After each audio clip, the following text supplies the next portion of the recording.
हमारे साथ पाकिस्तान तहरीक इंसाफ के सीनियर रहनुमा रऊफ साहब मौजूद हैं। बहुत शुक्रिया रऊफ साहब, आपने अपना कीमती वक्त दिया।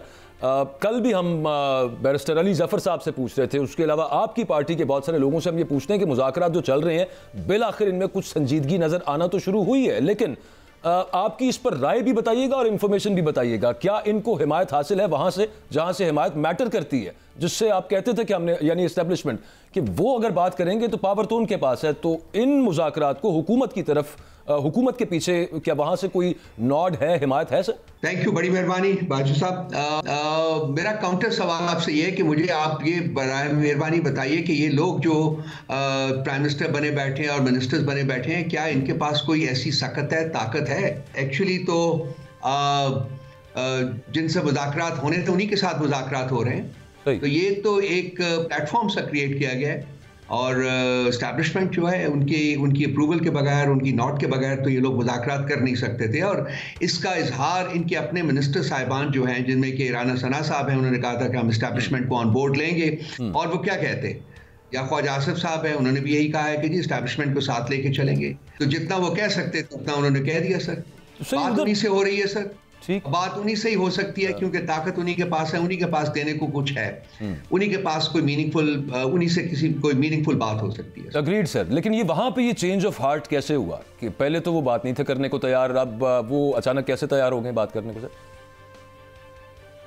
बातचीत तो पहले भी होती रही है जी, मुख्तलिफ औकात के ऊपर ब्रेक थ्रूज हुए हैं, बात हुई है, आपको पता है हमारा सितंबर का जो जलसा था उस सिलसिले में ब्रेक थ्रू हुई थी। एक चीज़ ना भूलिए कि केपी की हुकूमत हमारे पास है, वहाँ हमारे चीफ मिनिस्टर हैं, तो एक तो राब्ता उनके साथ लगातार जो है कंसिस्टेंट राब्ता जो उनका, तो वो केपी की हुकूमत के नाते से हमारा उनके साथ रहा है।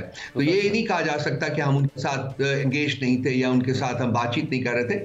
शायद बातचीत इस खास मौजू के ऊपर ना हो रही हो, लेकिन और बहुत सी चीज़ों के ऊपर हम उनके साथ एंगेज थे। इसके अलावा अदरवाइज भी एंगेजमेंट हुई है, सितंबर में हुई थी जब हमने जलसा अपना आगे किया था, तो वहाँ भी हमारी एंगेजमेंट उनके साथ रही है। अब ये मुज़ाकरात का आगाज़ हुआ है, आई होप कि इससे कोई रास्ता निकले आगे बढ़ने का। 24 नवंबर को आई हैव दिस इंफॉर्मेशन कि उस वक्त भी ऑफर थी कि खान साहब बनी गाला मूव करने वाली या फिर आपको केपी की किसी जेल मूव कर देते हैं, बट ही रिजेक्टेड, और उसके बाद 26 नवंबर हमने देखा क्या हुआ उस दिन। और फिर उसके बाद सुना कि आप ये दोबारा this offer is on table once again, जिसका फैसल चौधरी साहब बता चुके हैं, अलीमा खान साहब बता चुकी हैं, आपकी पार्टी के बाकी लीडर्स बता चुके हैं, और खान साहब को आपके जो तहरीक इंसाफ के लीडर ने जेल में मिले हैं, उनमें से एक ने मुझे बताया कि खान साहब को मनाने की भी हमने कोशिश की कि आप वक्ती तौर पर जो मिल रहा है वो तो लीजिए, आप शिफ्ट हो बनी गाला, ताकि फिर बात ज़रा और मज़ीद बढ़े और फिर तरीके से बात हो पाएगी, ज़रा ज़्यादा बेहतर तरीके से हो पाएगी।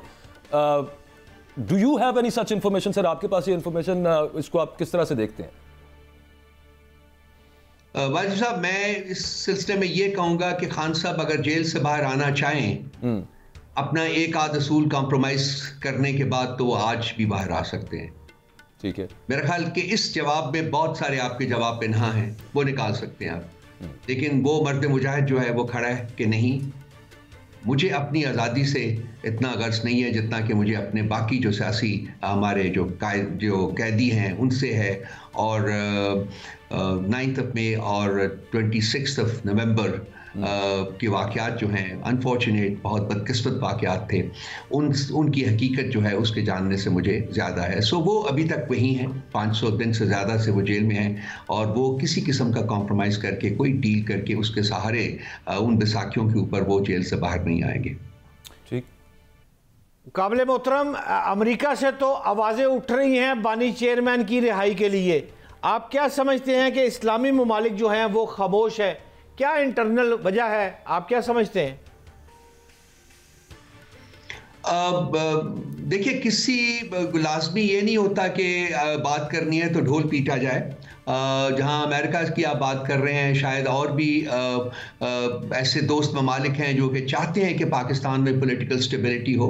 चाइना बरमला कह चुका हुआ है कि पाकिस्तान में पॉलिटिकल स्टेबिलिटी हो। हमारे अंदर के जो लोग हैं, हमारे लीडरान जो हैं, वो भी मानते हैं कि पॉलिटिकल स्टेबिलिटी के बगैर इकोनॉमिक स्टेबिलिटी या इकोनॉमिक इन्वेस्टमेंट जो है वो पॉसिबल नहीं है।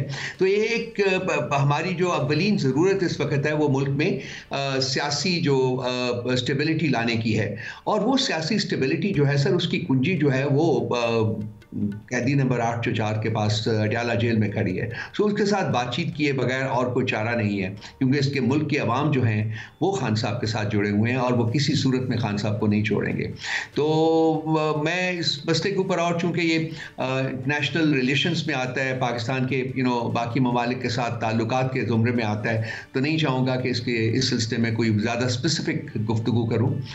तो मैं जितना कह सकता था वो मैंने अर्ज़ कर दिया। काबिल एहतराम रऊफ भाई, आपने अभी फरमाया कि चेयरमैन साहब जब चाहेंगे वो बाहर आ सकते हैं। उन्होंने तो फरमाया था कि आप मेरे अफराद को रिहा करें, मैं बनी गाला शिफ्ट होने वाली बात पर ऑफर को कबूल करूंगा या सोचूंगा।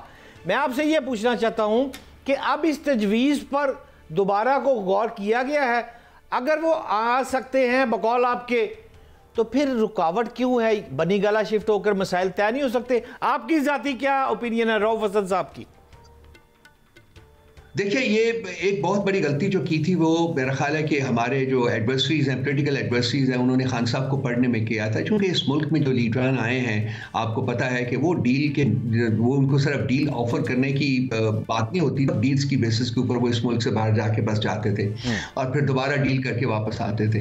तो इन्होंने समझा कि खान साहब भी उसी तरह के एक लीडर साबित होंगे अल्टीमेटली, और वो कैद की जो शिद्दत है वो बर्दाश्त नहीं कर पाएंगे। लेकिन खान साहब को जो लोग जानते हैं वो, उनको पता था कि ये इंसान अपने असूलों के ऊपर कॉम्प्रोमाइज़ नहीं करेगा। तो आज जो देख रहे हैं और जो मेरा जवाब है वो इसी कॉन्टेक्स्ट में आप समझने की कोशिश कर लीजिए कि वो, जैसा कि मैंने पहले भी अर्ज़ किया था, कि असूल जहां आते हैं वहां वो कॉम्प्रोमाइज़ नहीं करेंगे, किसी किस्म का कॉम्प्रोमाइज़ नहीं करें। और बसा औकात वो ये कह चुके हुए हैं कि मैं अदालतों से सुरखरू होकर बाहर आऊँगा और किसी डील के सहारे मैं बाहर नहीं आऊँगा। डील्स मौजूद हैं, डील्स की ऑफ़र मौजूद है, बनी गला की शिफ्ट होने की ऑफ़र मौजूद है, केपी में शिफ्ट होने की ऑफ़र मौजूद है। उन्होंने सबको रिजेक्ट किया है। और उन्होंने, जैसा आप ये कह रहे थे कि उन्होंने कहा है कि मैं चला जाऊँगा, ये उन्होंने बिल्कुल नहीं कहा। मेरा ख्याल है कि जो उनके अल्फाज थे कि जी वो हम फिर देखेंगे, इस किस्म की को बात थी दोबारा हुकूमत के साथ अगर सियासी, जी प्लीज, अगर सियासी कैदी जो है सारे के सारे जो है वो रिहा हो जाते हैं तो उसके बाद की बात हो रही है। रऊफ भाई, हुकूमत के साथ पीटीआई के कुछ रहनुमा बैकडोर डिप्लोमेसी के तहत मुज़ाकरात कर रहे हैं, आप उनमें शामिल हैं? मुझे तो ये भी नहीं पता कि जी हुकूमत के साथ कोई बैकडोर डिप्लोमेसी हो रही है। देखिए थ्योरेटिकली अगर कोई बैकडोर डिप्लोमेसी होती है तो फिर वो बैकडोर डिप्लोमेसी जो है वो पब्लिक फोरम पे डिस्कस नहीं करते। ठीक है सर, ठीक है, लेकिन हो रही है। मैंने ये तो नहीं कहा जी। ये तमाम साफी आजकल ढोल पीट रहे हैं, बैकडोर डिप्लोमेसी कोई नहीं हो रही है। साफियों को क्या हो गया है? रऊफ भाई, आप तो इस्लामाबाद में बैठे हुए हैं। बड़े अच्छे लोग हैं जी साफी लोग, बड़ी कैदें बर्दाश्त कर रहे हैं सर, बड़े प्रेशर्स बर्दाश्त कर रहे हैं सर। आपको क्या बताएं, अच्छे लोग हैं सर, उन्हें गुजर जाएंगे इस वक्त। दिस टू एज दे से दिस टू शैल पास, ये भी गुजर जाएगा सर। हम तो अच्छे वक्तों की मुतलाशी हैं सर, और अल्लाह करेगा कि बहुत जल्द इस मुल्क के ऊपर अच्छे वक्त आएंगे सर।